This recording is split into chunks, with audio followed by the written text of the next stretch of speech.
Então nós vamos ter a palestra hoje do nosso companheiro Eurípides, nosso querido companheiro Eurípides.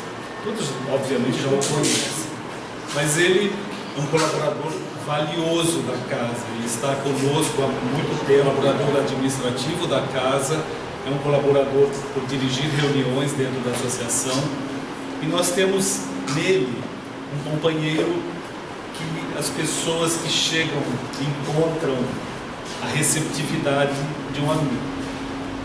Então Eurípides é alguém para nós que tem um significado maior, alguém que fica guardado no coração de cada um de nós pelo trabalho que ele faz dentro da Associação Espírita, como uma pessoa acessível, como uma pessoa lúcida e estudiosa que é.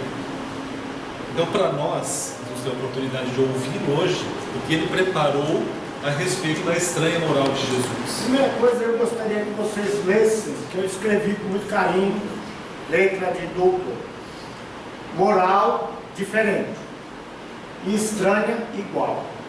Eu sempre faço alguma brincadeira, né? E a minha esposa pediu para eu parar de brincar tanto. Então eu vou diminuir as brincadeiras e as piadas, que é muito tradicional. Moral diferente, né? Aí eu fui lá numa pessoa que deu opinião sobre moral. Aí ele fala que vem do latim mores, costumes, conduta, comportamento, modo de agir. É o conjunto sistemático de normas que orientam o homem para a realização de seu fim, a essência do homem. Por que que eu pus diferente? Né? Como diz o José, dois riscos deitado em pé. Porque a moral é diferente para cada um de nós. Cada um tem um valor atribuído à moral, né? Em alguns casos a gente diz ao outro: que moral você tem para falar de mim? Né? Ou seja, que essência, que valor. E estranho é igual para todo mundo. E já está dizendo, é estranho, não é costumeiro, é diferente. Ele diz, é esse mesmo, é a regra da boa conduta, a moral. Do verbo estranhar, o estranho, achar extraordinário.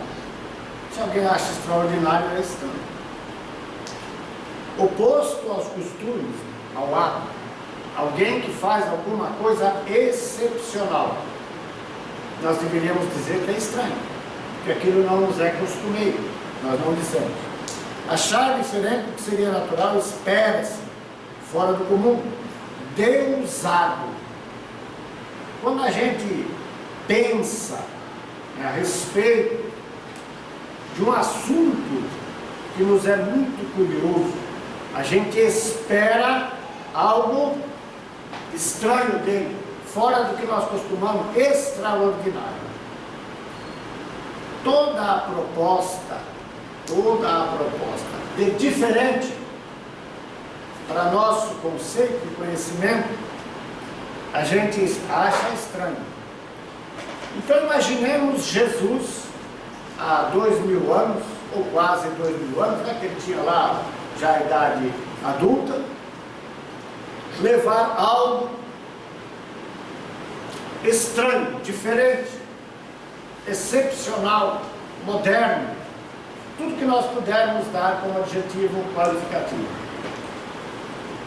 Se ele propusesse a um, a dois, dos senhores, dos sacerdotes, aí nós não conseguiríamos entender hoje. Mas ele propôs, tudo que ele propôs, aos simples e aos humildes e aos ignorantes, na acepção própria da palavra, não no vulgar que nós conhecemos hoje. Quando nós queremos fazer algo que surpreenda alguém, a gente tem uma intenção. Quando nós queremos surpreender alguém, é porque nós temos alguma intenção para com essa pessoa. Se eu quero surpreender uma jovem, né, enamorado, eu mando flores, faço verso, não é assim? A gente fazia serenata, A maioria não sabe do que se trata. Porque nós queremos impressionar. Quando nós queremos levar conhecimento, estabilidade, nós falamos diferente. Sempre diferente. E Jesus tinha essa proposta. Levar algo muito mais sério do que era a realidade naquela época. Então, quando Lucas escreve, no capítulo 23 do nosso Evangelho segundo o Espiritismo, na Moral Estranha, ele diz assim, como nas suas pegadas caminhasse grande massa de povo, Jesus voltando-se disse isso: se alguém vem a mim e não odeia a seu pai e a sua mãe, a sua esposa, seus filhos e tal. Lucas diz isso. Mateus, sobre o mesmo tema, o mesmo assunto, nas mesmas abordagens, ele diz assim: aquele que ama a seu pai ou a sua mãe mais do que a mim, não é digno de mim. Então, às vezes nós achamos estranho porque alguém na tradução colocou odiar. E nós buscando as informações daquela época, tinha muitos significados o odiar. Quando a gente não ama tanto ou não ama, ele não falava que não amava, odeia. Então, se nós substituirmos a palavra odiar por não amar, nós encontraremos a resposta que Mateus coloca na mesma passagem de Lucas. Então, se nós só lermos as o Novo Testamento, as Escrituras do Novo Testamento, que é a parte que mais nos interessa, é a moral do Cristo, nós temos que tomar cuidado com as palavras.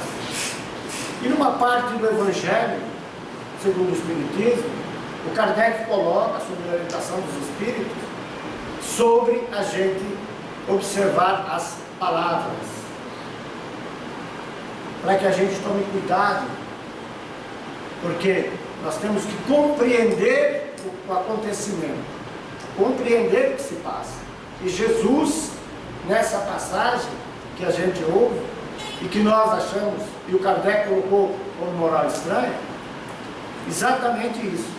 Jesus convidava as pessoas a seguir as suas ideias, mas que as pessoas tinham que entender que tinha que amar mais a Ele, gostar mais dele, querer mais Ele do que a família.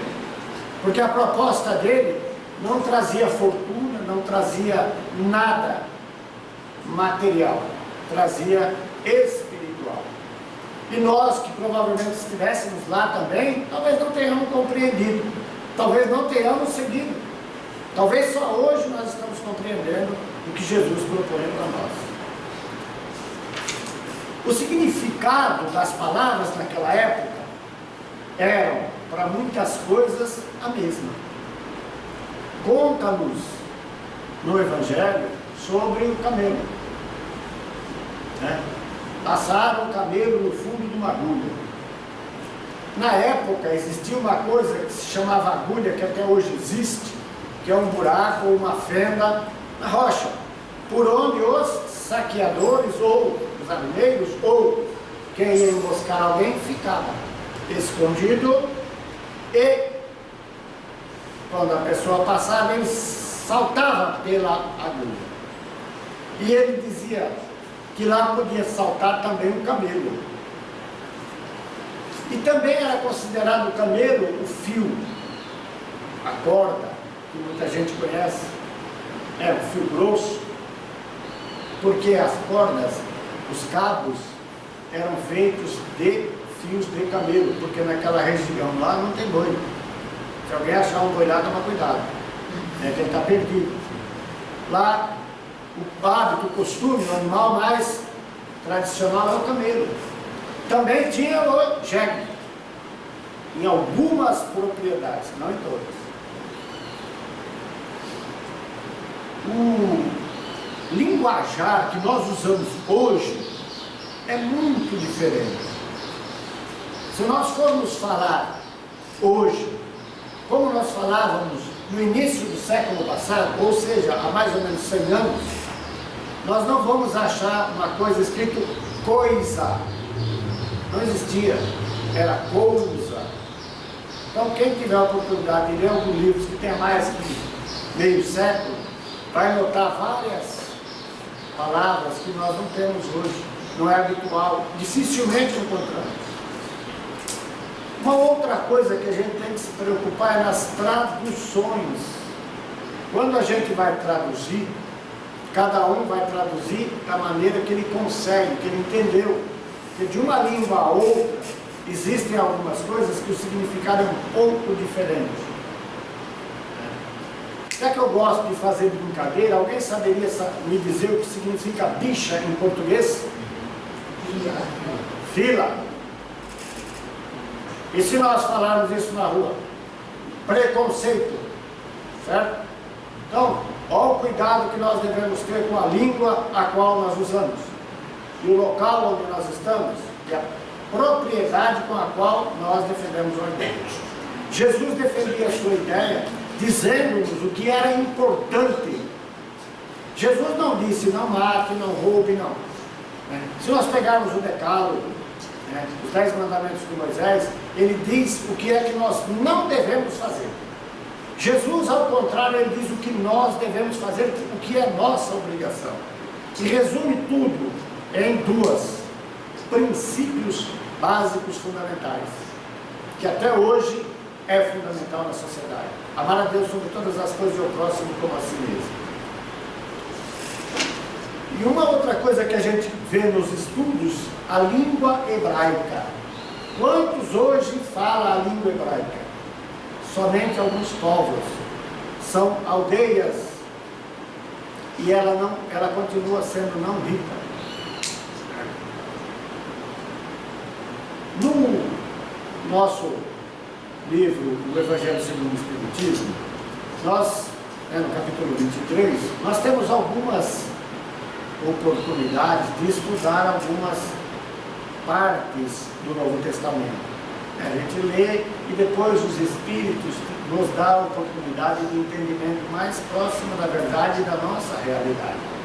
Graças ao Kardec e à sua paciência de nos escrever e nos ligar. Mateus, ele escreve no abandonar pai e mãe, aquele que houver deixado pelo meu nome, sua casa, seus irmãos, seu pai, sua mãe, ele diz, receberá o cêntuplo. Então Jesus faz uma proposta para nós, quando a gente fala em deixar a família. Aqui tem muitos que são casados. Quando a gente se propõe ao casamento, a gente não deixa a família. No entanto, nós não a abandonamos. Nós deixamos o convívio com a família e vamos conviver formando uma nova família. E é essa a ideia que Jesus diz, quando a gente deixar, receberemos um cento. Porque nós estaremos ampliando o nosso amor para com os demais. Estaremos pondo em prática o amar ao próximo.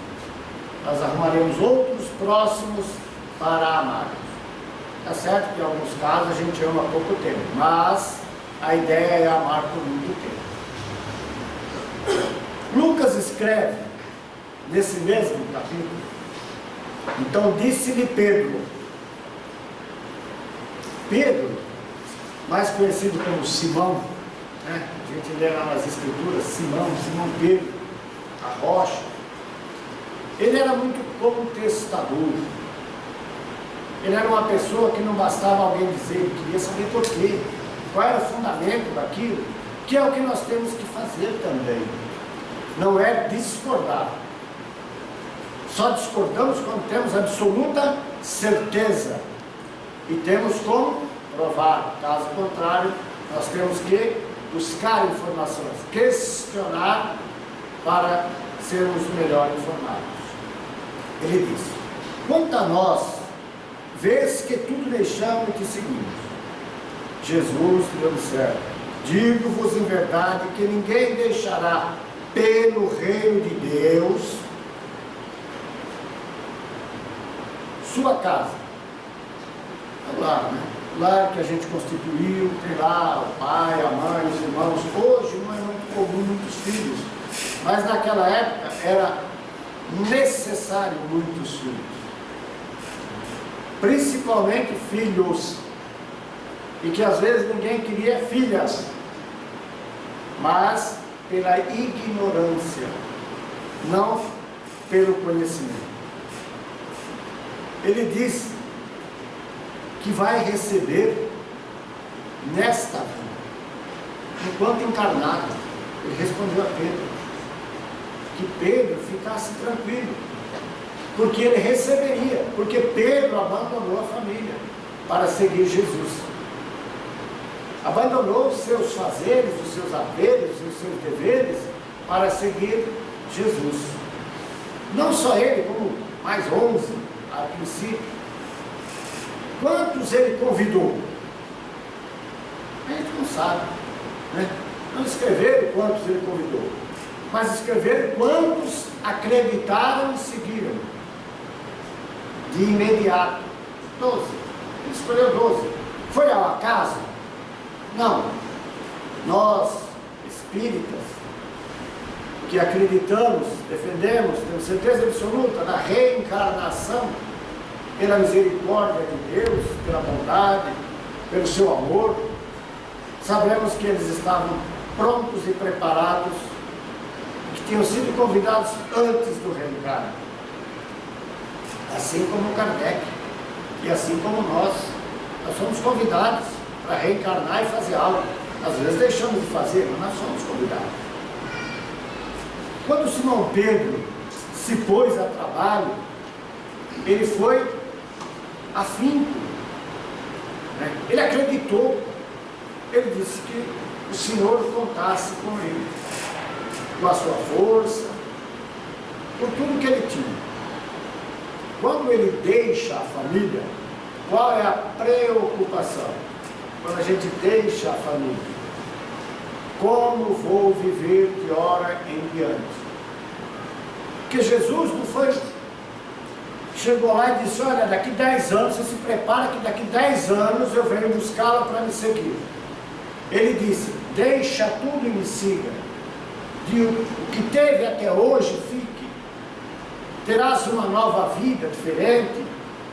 Não tens necessidade das coisas materiais, mas sim do reino de Deus no coração.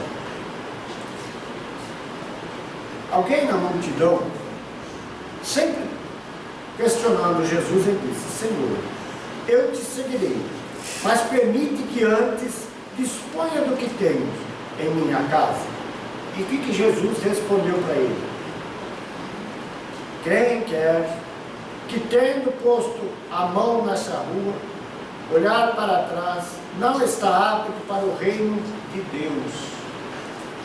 Enquanto nós nos prendermos à matéria, enquanto nós valorizarmos só a matéria, enquanto nós nos dedicarmos única e exclusivamente às coisas materiais, nós estaremos presos a essa ideia. Quando ele diz que não somos dignos, ele está dizendo, você não está pronto, você ainda não mudou, você ainda não está apto a seguir, porque você ainda está preso à ideia material. E a gente vê que isso acontece com muitos espíritos desencarnados, presos à ideia da matéria, reclamam aquilo que lhes era devido, achando que ainda tem aquele direito sobre os bens materiais. Ele não compreendeu. Assim como nós que estávamos lá na época de Jesus, não compreendemos a sua mensagem de imediato. E ele continua, né? Que quando um jovem veio contestá-lo, né? Ele disse a respeito dos mortos. O que nós fazemos com os nossos mortos hoje? Jesus dá a menção, deixar aos mortos o cuidado de enterrar seus mortos. A gente fica pensando, mas será que é isso? Como pode Jesus fala, deixa lá os mortos cuidar dos mortos. Mais uma vez, uma figura de linguagem, que às vezes nós não tínhamos capacidade de entender.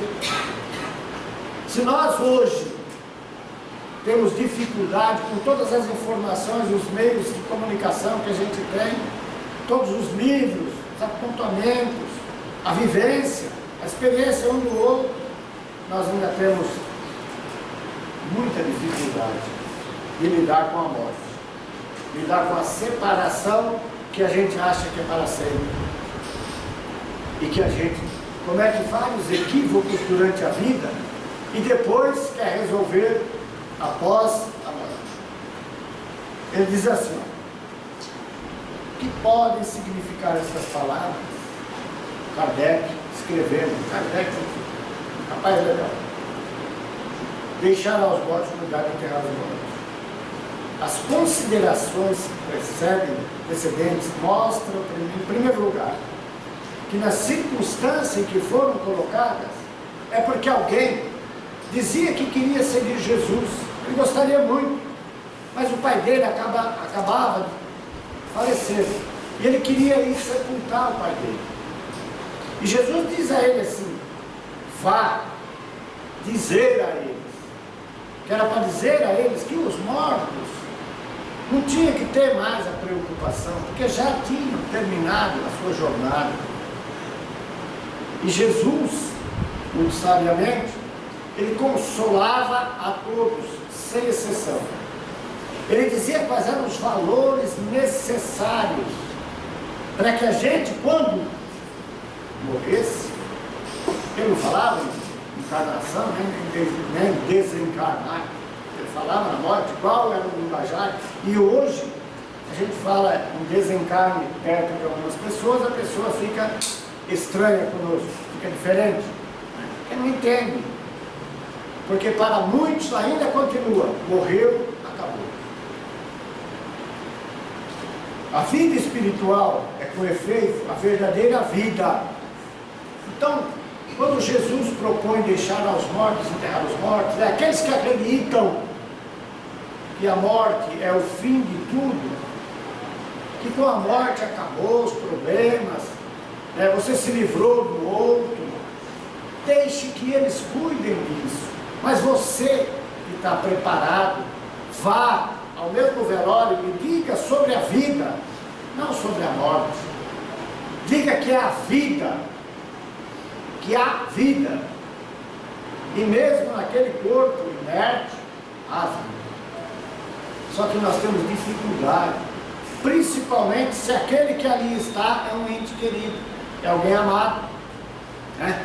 O pessoal fala, mas o espírita, passei por essa experiência, meu pai faleceu, eu estava presente quando ele faleceu, é difícil, por mais que tenhamos conhecimento, por mais que tenhamos entendimento,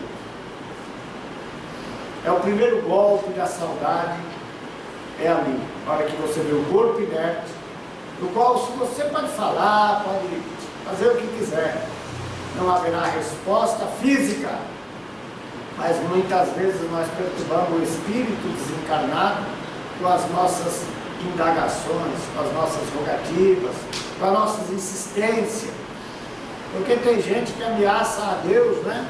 Mãe, quando vê o filho morrer, ela diz assim, por que Deus levou ele e não a mim?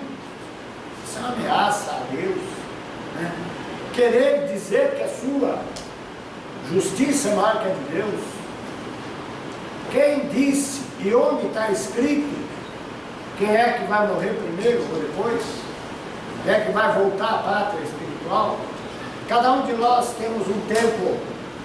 Então, enquanto nós pensarmos que a morte é o fim e que o nascimento é o começo, nós continuaremos equivocados. Assim como equivocados nós estávamos e às vezes estamos com respeito às passagens que Jesus nos oferece. E ele falava por parábolas.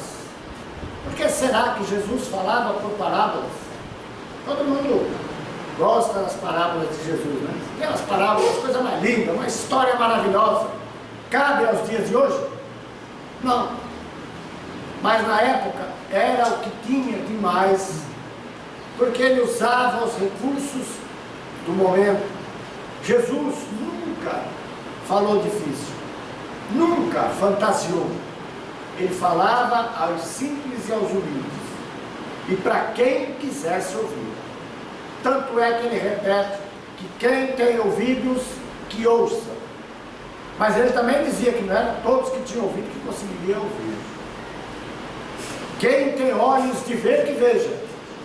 Mas nem todos que enxergavam, viam.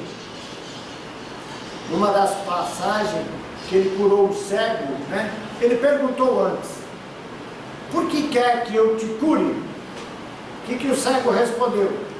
Que eu veja, Senhor. Ele não falou que ele queria enxergar, que eu veja. E Jesus curou. E que o que ele fez após compreender o que Jesus dizia a ele? Porque Jesus era enfático. Tem certeza que quer que eu te cure? E a gente respondia, sim. E esse cego curado seguiu Jesus. Todos que Jesus... Não, porque não compreenderam Jesus. Porque Jesus falava de algo que estava fora do conhecimento deles, mas que todos nós temos lá no fundo um pouco de receio de que seja verdade. Quando ele nos diz que dentro do coração de cada um mora a certeza, nós ficamos em dúvida, será que mora mesmo e tal? Quando agimos com o coração, a gente erra? Não, porque a gente age com amor, sentimento puro. Amor é uma coisa que nós não conseguimos definir completamente, mas temos uma vaga ideia. Assim como moral, nós temos uma vaga ideia. Nós conseguimos compreender quando alguém fala a respeito. Pode não ser totalmente, mas sim. Todos os que se diziam cristãos na época de Jesus, depois da sua passagem, eles compreendiam o que Jesus falava, compreendiam as parábolas de Jesus, seguiam as ideias de Jesus. Numa das passagens, acreditando piamente em tudo isso, Estevão, de família abastada, ele acreditou nas palavras não ditas de Jesus para ele, mas alguém lhe disse. Ele acreditou piamente e disse, de hora em diante, seguirei o Cristo. E ele seguiu os preceitos e a vontade do Cristo, que era modificar o sentimento dos homens. Foi apedrejado e nos últimos suspiros ele disse a Paulo de Tarso, você não o conhece, porque se eu conhecesse, eu seguiria. Paulo e Estevão é um livro muito interessante.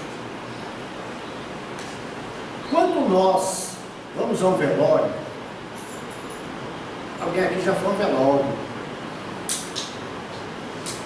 o que a gente pensa quando está no velório?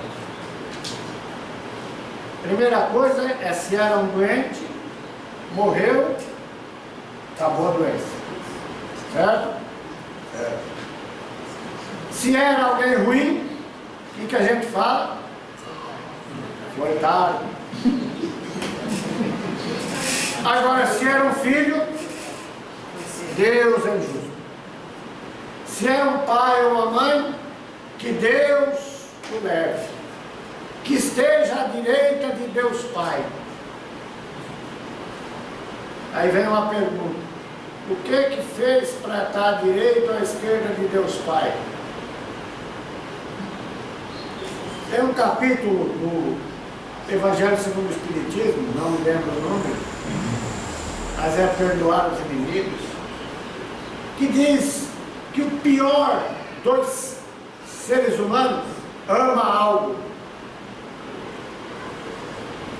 Um dia perguntaram a Fernandinho Beiramar, que a gente acha que é uma coisa, né? Ele ama a mãe dele. A mãe dele é a coisa mais importante do mundo. A mãe dele nunca foi visitando a cadeia, não. Nunca deixaram também. Você sabe como que é a mãe. Capaz de ir lá ficar no lugar dele e ele sair e ela ficar. Então nós não compreendemos os valores que Cristo nos propôs. Por isso a gente acha tão estranho, mas Senhor, vou largar, eu tenho carro, casa, iate, helicóptero, eu não ando mais a pé, né? Disse uma vez um cidadão, numa palestra que eu fui, ele disse que o pobre anda a pé, não é porque gosta. Anda de ônibus, não é porque gosta. Ele está treinando. No céu, para onde nós vamos, não tem carro próprio, não. Não tem helicóptero. Ou você anda da Airbus, ou a pé. Escolhe. Porque quando a gente chega lá, levitar é difícil. Né? A gente chega meio pesado.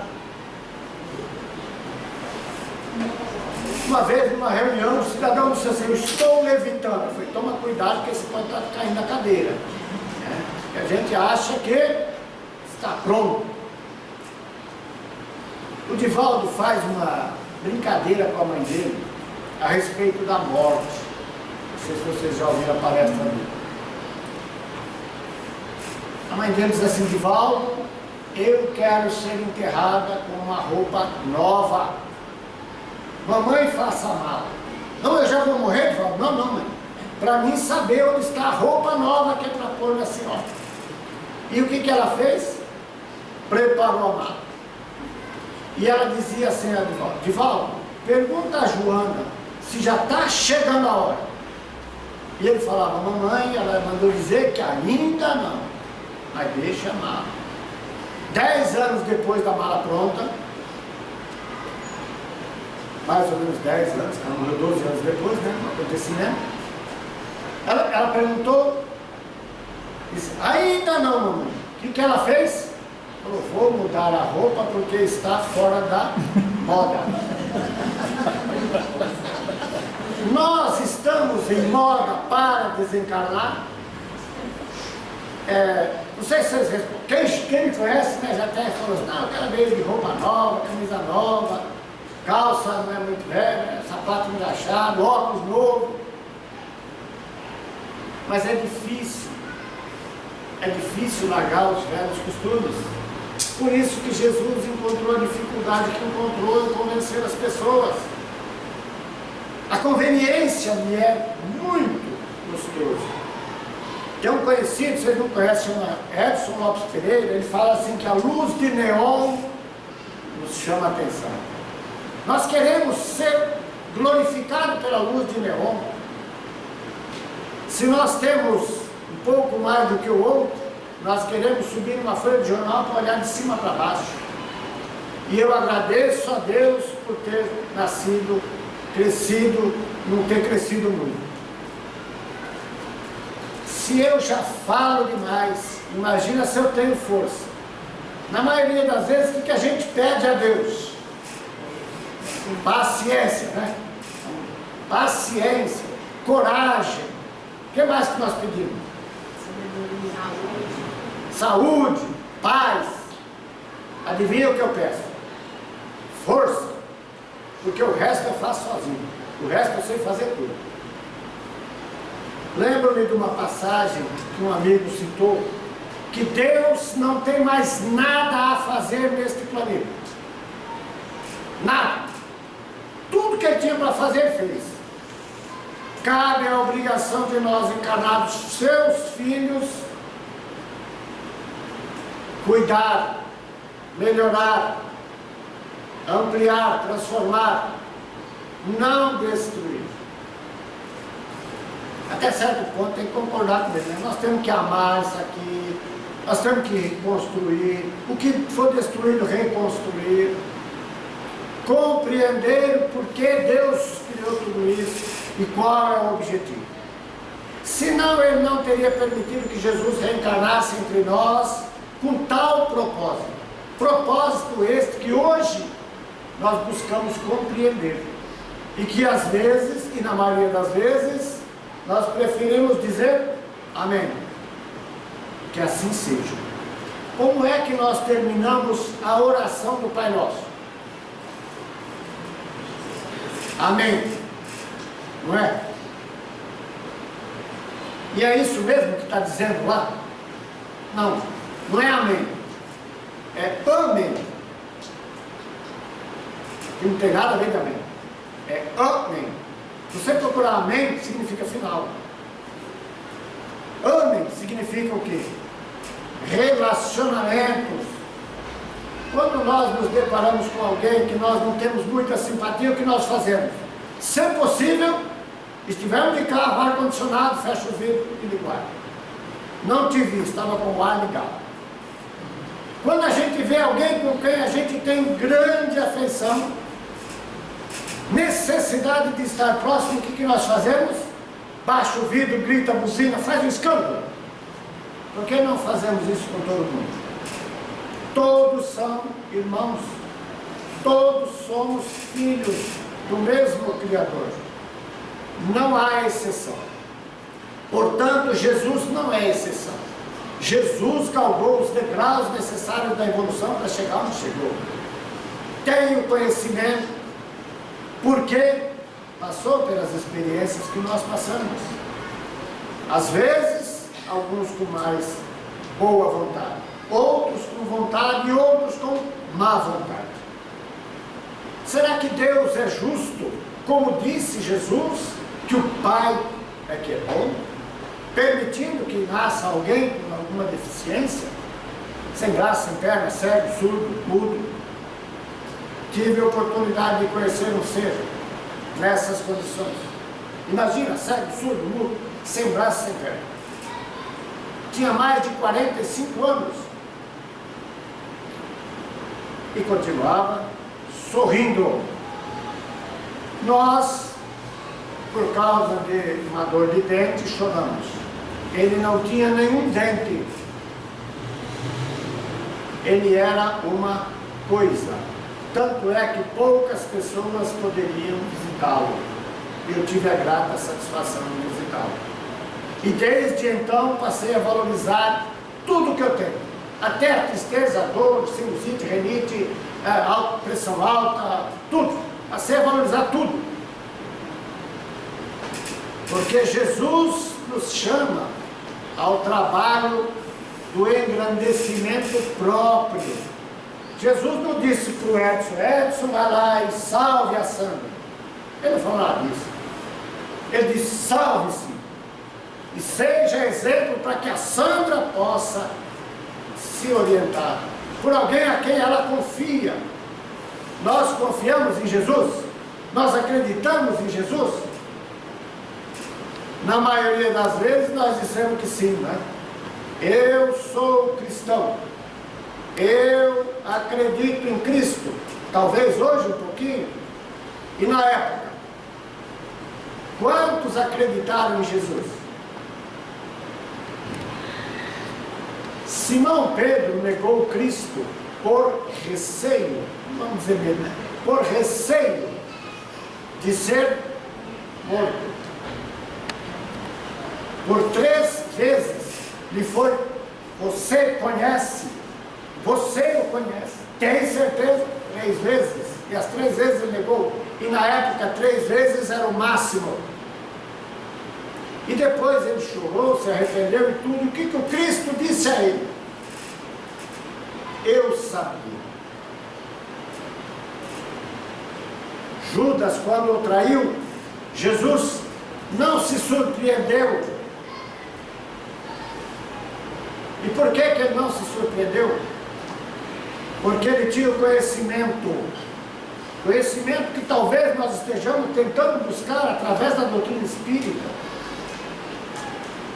que nós acreditamos seja o Consolador prometido e que nos dá algumas esperanças a mais do que outrora. Quando nós vemos uma guerra, uma disputa, uma desilusão, seja lá o que for, danoso ao ser humano, nós nos sensibilizamos e pedimos para a espiritualidade, para que possa auxiliar, consolar, levar esperança, levar fé, certeza de que Deus não desampara. Disse-nos Jesus que receberíamos o cêntuplo se acreditássemos em Deus, que Ele representava. Disse, eu e o Pai e eu. Ele não disse, eu sou Deus. Ele não disse isso. E às vezes nós nos dizemos, eu principalmente, sou Deus. É uma brincadeira que eu faço, né? Mas Jesus disse, sois deuses. E eu acredito ao pé da letra. Tem quem não acredita. Porque Deus é perfeito, eu sou perfeito. Deus é amor, eu mais ou menos amor. Deus é esperança, eu espero. E assim sucessivamente. Virtudes nós temos, né? Não é só defeito, não. Muitas vezes reclamamos, questionamos, queixamos. Temos 24 horas no dia, 1440 minutos. Dedicamos-nos ao bem quase todo o tempo. É que a gente não percebe. Quando nós trabalhamos, quando nós levamos um bom dia, uma boa tarde, um pensamento, é trabalho no bem, no amor, na caridade, na prosperidade, na fraternidade.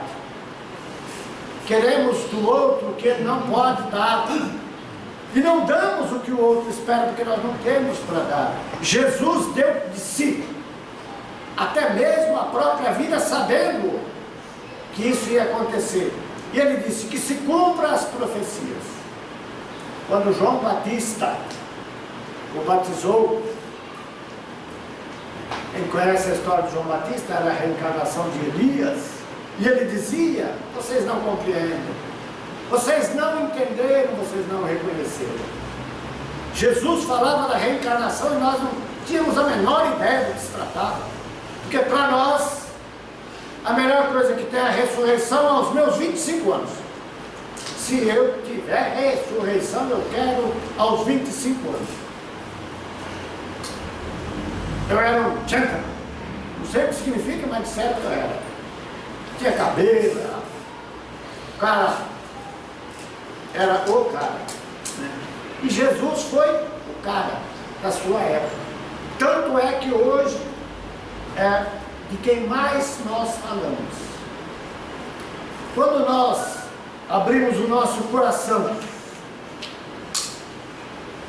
e olhamos para a experiência que Jesus passou, não entendemos porque ele diz, não vim trazer a paz, mas a divisão. Não falei de amor, glória, paz, esperança, fraternidade, caridade. A divisão só acontece porque não tem isso. Dentro de casa, por que nós divergimos do outro? Por que nós nos incomodamos quando o outro fala qualquer coisa? Por que quando a dona Conceição não me obedece, eu fico aborrecido? Porque falta amor. Não é o amor conjugal. É o amor que Jesus tinha por todos nós. Tinha e tem e terá. Porque nos conhece melhor do que nós mesmos. Conhece o nosso passado, sabe o nosso presente e já tem ideia de qual será o nosso futuro. Que nós nos propomos a mudar. Jesus faz uma colocação, Jesus não, Mateus, porque nós falamos assim, Jesus disse, não. Alguém escreveu dizendo que Jesus teria dito. Eu sempre brinco, sempre externo a minha ideia. O pessoal fala assim, que Lucas não conheceu Jesus. Se alguém falar que Lucas conheceu, a história está um pouco distorcida. Lucas ouviu falar, através dos feitos de Jesus, teve a oportunidade de estar com Maria, mãe de Jesus. Então Mateus ele diz assim, não penseis que eu tenha vindo trazer a paz à terra. Não é só aquele lugar lá não, é todo mundo. Porque trouxe o que? Um princípio novo. Então vamos imaginar assim, eu tenho uma certa inimizade com o Gilson, nesta encarnação. Por que será? Eu não tenho simpatia nenhuma por esse rapaz. Por que será? É desta vida? Ou já vem se arrastando? Conta-nos, Divaldo, a respeito de um reencarnante, que o avô se apaixonou desesperadamente pelo reencarnante. E cada vez que o avô se aproximava do berço, o reencarnante dava-lhe bofetada. E ele perguntava, mas o que acontece com esse menino? Chegou um dia, ele foi até o Divaldo e perguntou para o Divaldo: Divaldo, uma pergunta, por que que meu neto me repete? E o Divaldo, né, na simplicidade desse, quer mesmo saber? E Divaldo contou a história, né, que o avô, em outra encarnação, maltratava e levou até a morte aquele ser. E que hoje, como ele era criança, ele não tinha esquecido ainda. O véu do esquecimento não estava completo, ele se lembrava da figura. E ele reagia de medo, né? Quem que não tem medo de alguém que fez mal? Juarez outro dia me agrediu. Toda vez que o Juarez se aproxima, eu fico receoso. Se eu fosse, assim, maior que o meu amigo Rolo, eu seria grandão, né? Ó, fortão. Não teria medo do Juarez, porque ele não é tão forte assim. Um pouco mais forte do que eu. Lembra que eu falei, agradeço a Deus por ser pequeno, que se eu fosse grande, Deus tivesse me dado força, ninguém me segurava. O resto eu sei fazer. E o que eu ia fazer? Bobagem. Porque não é pela violência que se conquista a verdade e a vida. É pelo amor. Quando Jesus, na escrita, tanto faz Mateus ou Lucas, eles escrevem a respeito que Jesus não veio trazer a paz, mas a divisão. Se nós não somos nem naquela época, nós podemos ir nos dias de hoje, numa família numerosa, todos são da mesma seita religiosa? Não. Todos têm o mesmo time de futebol como camisa? Não. Todos têm a mesma música preferida? Não. Isso é divisão. Quando Jesus disse que não veio trazer a paz, mas a divisão é isso: respeitar a opinião do outro, aceitar o outro como ele é o que nós devemos fazer, é o que nós precisamos fazer, né? Aproveitando que seja uma brincadeira, né? A Ana e a Giovana, a Ana e a Giovana, segundo o relato dos pais, elas às vezes puxam cabelo. Não, puxar cabelo não, porque não vai. E por que isso? Porque elas se amam. É amor, gente. Quando a gente se incomoda com o outro, é amor. Pode não ser aquele amor que outros desejassem, que é abraçar, beijar, confraternizar, mas é amor, prova de amor. Se alguém brigar com a gente ou com a Ana, a irmã dela vai, peraí, não é assim não. Porque Jesus fez isso para com todos nós. Ele abraçou a nossa causa, seja lá quem fôssemos. Ele não abandonou o leproso, a prostituta, ninguém. Ninguém foi abandonado por Jesus. E em momento algum, ele ia ao encontro dos necessitados. E todo necessitado ia ao seu encontro.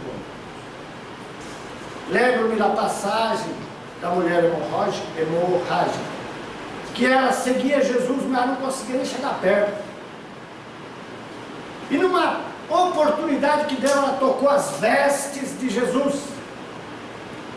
Ele se virou e disse: quem me tocou? O que os apóstolos responderam? Tanta gente lhe tocou. Ele disse: não, alguém me tocou e de mim saiu virtude. Ou seja, carinho, caridade. A mulher ficou temerosa de dizer que ela tinha tocado ele, porque era proibido. Os homens não aceitavam que as mulheres se aproximassem. Hoje, o que nós fazemos? Nós não queremos que ninguém se aproxime de nós. Você fica na sua, que eu estou na minha, Zé Felipe. Nós fazemos isso por orgulho, egoísmo, avareza. Jesus propunha que a gente compreendesse. Ele não pediu para que todos tivessem a mesma opinião. Ele não pediu isso. Ele não falou, tem que ser assim, se não for assim, você não vai para o céu. Ele não falou nada disso. Ele disse que nós poderíamos acelerar o nosso processo evolutivo sendo bons, perdoando o inimigo, amando. Porque a gente fala, né, para os filhos, né, quando nos obedece, nos respeita. Eu te amo. Isso é amor? Ou egoísmo? A gente fala que é orgulho do meu filho. Ele é o primeiro da classe. E o dia que ele for o último, nós não vamos mais ter orgulho dele?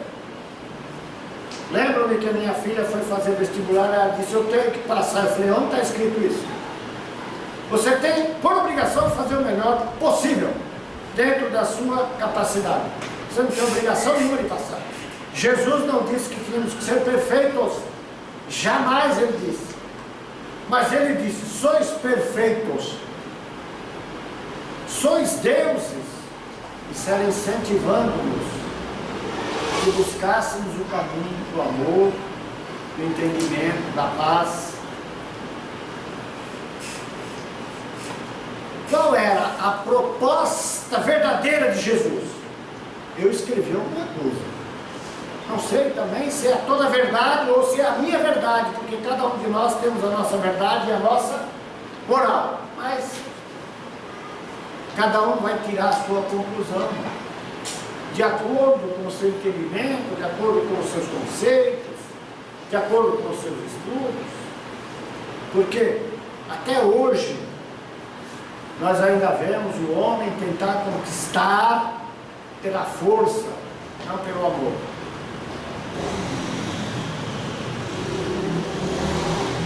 As sentinelas dos céus nos ajudam a todos os momentos.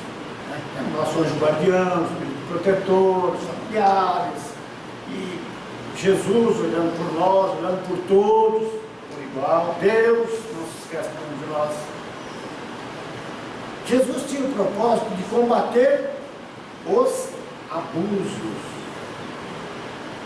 E como que a gente identifica esses abusos naquela época? A exploração. O que a gente vê hoje? A justiça dos homens tentando coibir os abusos. Continuamos praticando os mesmos abusos, e Jesus fez a proposta para acabar com os abusos. E quem foi que Jesus provocou? Os poderosos, os detentores dos valores econômicos. Lembra que nós tínhamos os cobradores de impostos? Não tinha? Você ia transitar por uma estrada, você tinha que pagar imposto. Você ia entrar na cidade, você tinha que pagar imposto. Hoje é diferente? Não é igual. Quando você pega uma estrada que você tem que pagar pedágio, não é uma imposição? Às vezes você não tem alternativa. Naquela época era a mesma coisa. E por que eles cobravam para transitar? Porque eles diziam que estavam dando segurança. Era imaginário. Hoje não se diz que a gente tem segurança 24 horas. Para cada um de nós tem quantos cuidando? Uns 3 ou 4. Desencarnado. E encarnado? É um para cada 10 mil, 20 mil, 50 mil. Então a nossa segurança realmente está em nós, na nossa fé, naquilo que nós acreditamos. E Jesus veio reforçar isso. Por isso que a gente acha muito estranho. Quando que Jesus falou que vai separar a família, Não, ele não falou que vai separar a família. Ele disse que ele não veio juntar, mudar, porque nem todos iriam compreender e aceitar. Então aqueles que aceitassem talvez tivessem dificuldade pela compreensão daquele que não aceitou. E ele veio defender a ideia da verdade que ele propôs para nós. Conhecereis a verdade, e a verdade vos libertará. Por que ele fala vós e não nós? Porque ele já tinha conhecido a verdade e estava liberto daquilo que nós até hoje trazemos arrastando, né? Que é a nossa ignorância, a nossa intemperança, nosso orgulho, os nossos apegos, aquelas coisas que a gente fala, é meu. Em casa, quando eu chego de carro, eu falo, eu cheguei com o meu carro. Quando eu chego com o carro da Conceição, eu falo o quê? Cheguei com o nosso carro. Nós somos assim, o que é de vocês é nosso, o que é meu, ué. Alguém quer? Não vou dar. Exigimos do outro, sem nada a dar. Jesus veio mostrar que não é assim. Qual a conclusão que Jesus chegou? Eu estou supondo, hein? Eu não falei com Jesus ainda, mas eu estou supondo. Ele diz, tem que dar o exemplo. Jesus foi o maior exemplo de dignidade, de bondade, de honestidade, benevolência, tolerância, caridade, amor, todas as virtudes que nós um dia teremos, Jesus tinha naquela época. E nos ofereceu como exemplo. Quando alguém disse a ele, num momento de reunião com os seus companheiros, sua mãe e seus irmãos estão lá fora reclamando por ti. Que ele respondeu de surpresa para todos: quem é minha mãe, quem são meus irmãos? E completou: senão todos aqueles que fazem a vontade de meu Pai que está no céu. O que ele quis dizer? Que naquela encarnação era a mãe dele, eram os irmãos dele, mas que todos podem ser pais, mães e irmãos, e qualquer outra significação que nos interessar. Mas eles o compreenderam, eles o aceitou. Na história não conta que seus irmãos eram adeptos do cristianismo, nem mesmo a mãe. Mãe é mãe, não se conta. Ela aceitava tudo dele, não seguia os seus ideais, porque ela tinha os ideais dela, mas nunca o combateu. Quem mais seguiu, mais próximo, chamava-se João Batista, primo, filho de Marta. Que outra encarnação era Elias, o combatente. As memórias que nós devemos guardar e na memória o que nós devemos acumular são feitos de qualidade, de bondade, de amor, virtudes necessárias para quando chegarmos na entrada do céu com São Pedro à porta. Ele vai ter uma chave para cada um, e ele vai dizer: aqui está a sua, procure a sua porta, e você tem a liberdade de procurar. E onde nós vamos procurar a nossa porta de entrada no céu? Na consciência, que é o maior juiz que nós temos. Para finalizar, nós espíritas acreditamos que o Consolador é o Espiritismo, a promessa do Mestre. E aí nós começamos. A primeira revelação, Moisés. Segunda revelação, Cristo. Terceira revelação, para nós, a doutrina espírita, o Consolador. Como nós nos portamos dentro e a respeito desse Consolador prometido por Jesus? Como que nós nos comportamos dentro do nosso lar? Como que nós nos comportamos na sociedade?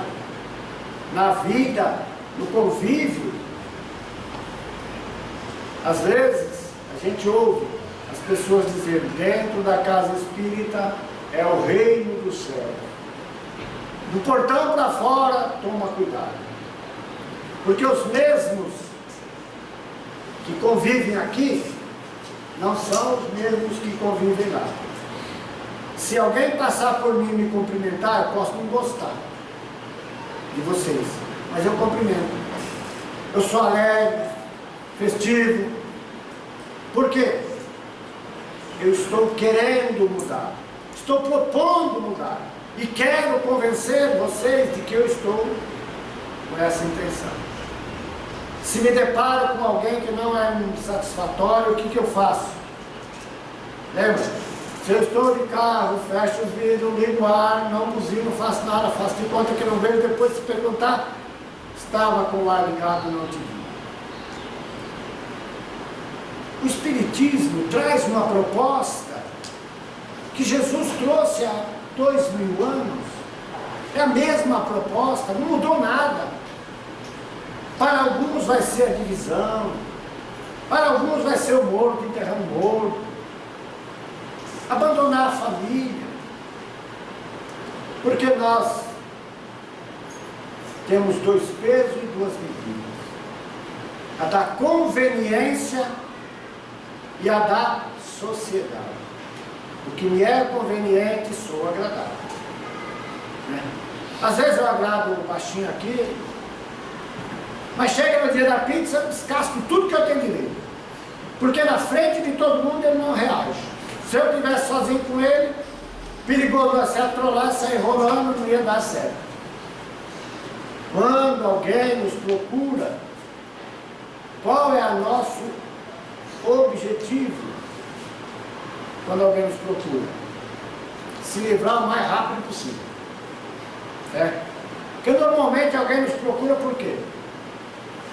Para convidar para um churrasquinho? Não convido. O baixinho nunca me convidou para um churrasquinho. Me convidou uma vez para ir tomar café na casa dele, cheguei lá, o café era requentado. Eu não posso fazer nada, eu sou sincero. Jesus foi sempre sincero conosco. De ti eu não quero nada, mas preciso de ti, para que a minha ideia continue. E se você não for o continuador da minha ideia, ela não irá adiante. Disse Paulo aos que iam seguir caminho: venha você e você. E alguém olhar e falar, mas os dois não combinam, nunca combinaram. Paulo disse, não sou eu mais que vivo, mas Cristo vive em mim. Ele juntava dores com certas animosidades e diziam, sigam a caminho sem nada, para que não haja ostentação de vós e dos demais. Se onde estiverem não for digno, a sua paz retornará a vocês. Que nós possamos ter paz, mas não é paz o cheque especial, cartão de crédito, né? Carro novo, casa nova, casamento novo, né? Filho velho, é isso. É paz, o chamado de espírito, é o que somos, espíritos. E Jesus não falou com a matéria, falou com o espírito, com conhecimento de causa, porque conhecemos melhor do que nós mesmos. Oferecemos oportunidade de amarmos, dando-nos lições, oferecendo-nos exemplos.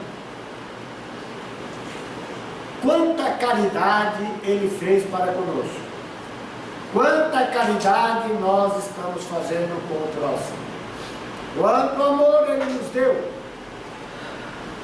e compreendemos esse amor, só poderemos dizer que sim quando amarmos.